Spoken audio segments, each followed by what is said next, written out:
Tata, সাবধানে যেও। হ্যাঁ হ্যাঁ,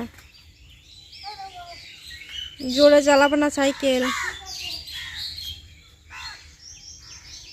শুভ সকাল আমার প্রিয় বন্ধুরা, আশা করছি তোমরা যে যেখানে আছো সকলেই ভালো আছো, সুস্থ আছো। আমি সুপ্রিয়া আমার সকল প্রিয় বন্ধুদের আমার ব্লগ চ্যানেলে অনেক অনেক স্বাগত আর অনেক অনেক ভালোবাসা জানিয়ে আজকের ব্লগটি শুরু করছি।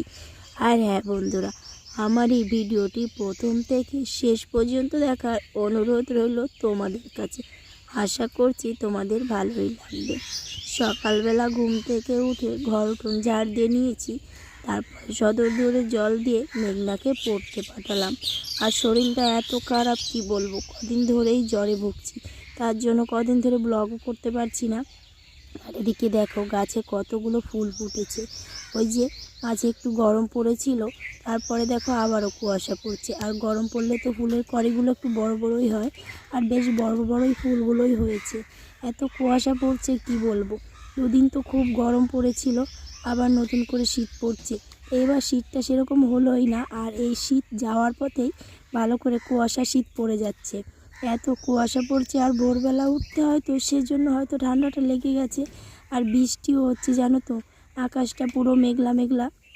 আর বৃষ্টির জন্য ওই ডোয়া টোয়া একটু ঢাকছিলাম আগের দিন, সেই জন্য হয়তো ঠান্ডাটা লেগে গেছে। আর এদিকে দেখো আম গাছে না কত মুকুল বেরিয়েছে। আর এত কুয়াশা পড়লে আমের মুকুলগুলো তো সব নষ্ট হয়ে যাবে। গত বছর কিন্তু বেশি আম হয়নি, এবছর আমের ফসলটা মনে হয় বেশি হবে, কিন্তু এত কুয়াশা পড়ছে বলাই যাচ্ছে না আম বেশি হবে কি না। আর আমার কথাগুলো মানে শুনতে তো তোমাদের খারাপ লাগবে, কিন্তু গলাটা এত খারাপ হয়ে গেছে না, বসে গেছে পুরো, জানো তো বন্ধুরা। তো ভাবছি ডাক্তারের কাছে যাবো, সেই যাবো করে আর যাওয়া হচ্ছে না, কিন্তু আজকে বিকালে না গেলে আর হবে না। জ্বরের ওষুধ ছিল ঘরে, তো তার জন্য প্যারাসিটামল খেয়ে নিয়েছিলাম, জ্বরটা পড়ে গেছে, কিন্তু গলাটা এত বসা রয়েছে না, ভালোভাবে কথা বলতে পারছি না। আর এত কষ্ট হচ্ছে কথা বলতে, কি বলবো। কালকে আবার বোনের বিয়ে, তো যেতে পারবো কিনা তারও ঠিক নেই, মনটা খুবই খারাপ লাগছে। দিদিকে ফোন করেছিলাম, দিদি বলছে ভাগনার তো মাধ্যমিক পরীক্ষা হচ্ছে আর বৃহস্পতিবারে পরীক্ষা শেষ। তো এই ব্লগটি আজকে বুধবার, তো বুধবার তো কালকে তো বৃহস্পতিবার, কালকে বিয়ে, তো কিছু কেনাকাটা করা হয়নি আর গোছগাছও করা হয়নি, জানি না যেতে পারবো কিনা। আর এত শরীর খারাপ নিয়ে কোথায় বা যাব বলো, যেখানে যাব তাদেরও তো খুব সমস্যা। তো আমার পিসির ছোট মেয়ের বিয়ে, তো খুব ইচ্ছা ছিল বোনের বিয়েতে যাব, খুব আনন্দ করব, কিন্তু শরীরটা এত খারাপ না, অনেক সময় নিজের ইচ্ছাকেও বলিদান দিতে হয়, ইচ্ছা থাকলে উপায় হয় না। তো কথায় শোনা যায় যে ইচ্ছা থাকলে উপায় হয়, আর আমার তো ইচ্ছা আছে, তো কোনো উপায় দেখতে পাচ্ছি না।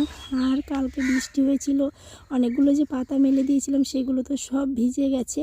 তো এখন দেখো আমি চলে এসেছি রান্নাঘরে, শরীর খারাপ হোক আর যা হোক রান্নাবান্না তো করতে হবে, না হলে তো আর খাওয়া জুটবে না। তো দেখো এই যে ননদ বাড়ি থেকে কচু এনেছিলাম, তো আগের দিন তরকারি করেছিলাম আর একটু ছিল, তো সেইগুলো এখন ভেজে নিচ্ছি আর বাঁধাকপি দিয়ে ঘন্ট করব। তো এই দিয়ে সকালে খাওয়া দাওয়া হবে, তারপরে তো মেয়েরা স্কুলে যাবে। বড় মেয়েটা তো আর যাবে না, ছোটোটা যাবে, তো ওকেও তো রেডি করতে হবে। আর এদিকে ভাতটা হয়ে গেলেই ও করে দেবো, কারণ ওকে একটু তাড়াতাড়ি করে খাওয়াতে হবে স্নান সেরে। আর কচু ভাজা খুব ভালোই খায় আমার মেয়েরা। তো মেঘাকে খাইয়ে দাইয়ে স্নান করে স্কুলে পাঠালাম। তারপরে দেখো খুব মেঘ করেছে, ওই যে বললাম না যে দুদিন ধরে খুব মেঘ করছে, আর সকালবেলা কুয়াশা, আর এই বিকালবেলা ঝামা বৃষ্টি হলো কালকেও, আর আজকেও সেই একই অবস্থা। বেলা বাড়তে না বাড়তে মেঘে মানে একদম ঘিরে নিয়ে এসছে। তো আমি এই ডোয়াগুলো ঢেকে দিচ্ছি, মাটির ডোয়া তো না ঢাকলে আর কি মানে ভিজে একদম গলে পড়ে যাবে, সেজন্য আর কি ঢেকে দিচ্ছি আগে থেকেই। আর মা গেছিলো কালকে ভাগ্নির বাড়ি, তো উনি একটু বেলা করেই এসেছে, আর মা এসেই খাওয়া দাওয়া করে নিয়েছে। আর এদিকে দেখো আমি সব একবারে ঢেকে ঢুকে তারপরে যাব স্নান করতে। তো ওই যে বললাম না বোনের বিয়ে যেতে পারছি না, যাব কি করে বলো তো। এত শরীর খারাপ নিয়ে কোথাও যাওয়া যায়? সেখানে গিয়ে যদি সবার সঙ্গে কথা না বলতে পারি, একটু হাতে হাতে কাজ না করতে পারি, ভালো লাগবে তখন?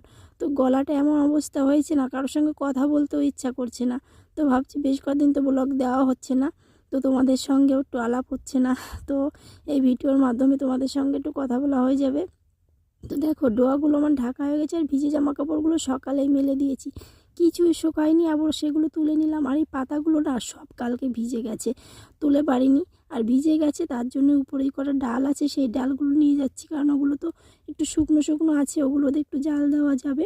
আর পাতাগুলো তো ভালোই শুকনো ছিল, যদি তুলে রাখতে পারতাম বেশ ভালো হতো, তো তুলতে পারলাম না, বৃষ্টিতে সব ভিজে গেছে। আর এখন এই যে সকালে খাওয়া দাওয়া হয়েছিল, সে বাসনগুলো কিছুই আর কি মাজা ধোয়া হয়নি। তো মেঘনার বাবাকে বলেছিলাম, তো উনি বলেছে যে আমার কাজের ছুটি নেই, তুমি যদি যাও 2 মেয়েকে নিয়ে যেতে পারো। তো আমারও মনটা টানছে না যে সবাই মিলে যাব, খুব মজা করব, আর ওর বাবাই যাবে না। তো কি আর করা যাবে, ঈশ্বর যা করে মঙ্গলের জন্যই করে। মনটা তো আমার ওখানেই চলে গেছে, বোনের বিয়ের ওখানে। আর কালকে যেহেতু বিয়ে, তো আজকেই আমাদের যাওয়ার কথা ছিল, 2 দিন আগেই বলেছিল, কিন্তু ভাবছিলাম একদিন আগে যাব, তো যাওয়ার হলো না। দেখা যাক, যদি যাই তোমাদের সঙ্গে পুরোটাই শেয়ার করব। আর আমার তো খুব ইচ্ছা ছিল যাব, জানি না কি হবে, যদি যাই তাহলে তোমাদের সঙ্গে অবশ্যই শেয়ার করব। এখনও আর কি সিদ্ধান্ত হয়নি যাব কি না, দিদিকে ফোন করেছিলাম, দিদি বলছে আমি শিওর বলতে পারছি না। আর এদিকে দেখো বাসন করা মেজেই চান করে ঠাকুর সেবা দিয়ে উঠতে না উঠতে বৃষ্টি শুরু হয়ে গেছে, আর ঝামা বৃষ্টি হচ্ছে, জানো তো, খুব বৃষ্টি। কালকে এরকম সময় বৃষ্টি শুরু হয়েছিল আর বিকাল অবধি হয়েছিল। আর এত বৃষ্টির মধ্যে কি বিয়ে বাড়িতে যাওয়া যায়, দেখা যাক, যদি ঈশ্বর নেয় তাহলে যাব। আর এদিকে দেখো আমের মুকুলগুলো বৃষ্টি পড়তে না পড়তে একদম সতেজ হয়ে গেছে। মেয়েরা তো খুব বায়না করছে মাসির বিয়েতে যাবে, আর মেয়েরা বায়না করলে হবে, মেঘনার বাবা যদি যেত তাহলেও যাওয়ার ভরসা ছিল। এত বৃষ্টির মধ্যে এত শরীর খারাপ নিয়ে কোথাও যাওয়া যায়? 2টো মেয়েকে সামলাবো না নিজেকে সামলাবো ভেবে উঠতে পারছি। একমাত্র দিদি ভরসা, দিদি যদি আসে তাহলে যাওয়া হবে, না হলে যাওয়া হবে না। তো বৃষ্টি পড়ছে খুব, আর বৃষ্টিতে তো সব গাছপালা আবারও সতেজ হয়ে যাবে। তো এই অসময় বৃষ্টিটা না মানে কেউ আশা করে না, কিন্তু তারপরেও প্রকৃতির ইচ্ছায় হচ্ছে, বৃষ্টি কি আর করা যাবে। তো বৃষ্টির জলে না আমাদের উঠোনটা পুরো কাদা কাদা হয়ে গেছে। আর এত বৃষ্টি হচ্ছে কি বলবো, অঝরে বৃষ্টি হচ্ছে। আর অনেকক্ষণ ধরে বৃষ্টিটা হয়েছিল, জানো তো বন্ধুরা, খুব বৃষ্টি হয়েছিল। আর আমার পাতাগুলো তো ভালোই শুকনো ছিল, কালকে একটু ভিজেছে, আর আজকে যাও একটু শুকনো হয়েছিল সেটাও ভিজে গেল। আর আমার বোনের বিয়ে, এরকম যদি বৃষ্টি হয় তাহলে কী অবস্থা হবে। আর হাওয়াও দিচ্ছে খুব, দেখো খুব জোরে জোরে হাওয়া দিচ্ছে। আর এবার শুনেছি যে আমের ফসল বেশি হলে নাকি ঝড় হয় বেশি। তো কী আর করা যাবে, গরিবদেরই যত কষ্ট দুঃখ। খুব জোরে জোরে হাওয়া দিচ্ছে দেখো বন্ধুরা। তো বোনের বিয়ে, আমার মন তো ওখানেই চলে গেছে, যদি যাই তোমাদের সঙ্গেও শেয়ার করব। আর এত কষ্ট লাগছে না, যেতে পারছি না, কখন যাব তারও কোনো ঠিক ঠিকানা নেই। আর এরকম বৃষ্টি হলে তো বাড়ি থেকে যেতেও দেবে না, কারণ 2টো মেয়েকে নিয়ে এই বৃষ্টির মধ্যে কোথায় যাব বলো। তো দিদি যদি আসে, বৃষ্টি যদি কমে তাহলে যাওয়া হবে, না হলে যাওয়া হবে না। মনটা আমার খুবই খারাপ করছে জানো তো। আর এই ব্লগগুলো করছিলাম না, কারণ আমার শরীরটা এত খারাপ, আমার ইচ্ছাই করছিলাম, 2 দিন ধরে তো বিছানা ধরা হয়ে গেছিলাম। তো এখন একটু ভালো লাগছে শরীরটা, যদি যাই তোমাদের সঙ্গে অবশ্যই শেয়ার করব। তো আমার প্রিয় বন্ধুরা, ব্লগটি আর বেশি বড় করব না, কারণ শরীরটা খুবই খারাপ লাগছে, তো এখন একটু বিশ্রাম করব। তোমরা যে যেখানে থাকো সকলেই ভালো থেকো, সুস্থ থেকো, দেখা হবে পরবর্তী ব্লগে। টাটা আমার প্রিয় বন্ধুরা।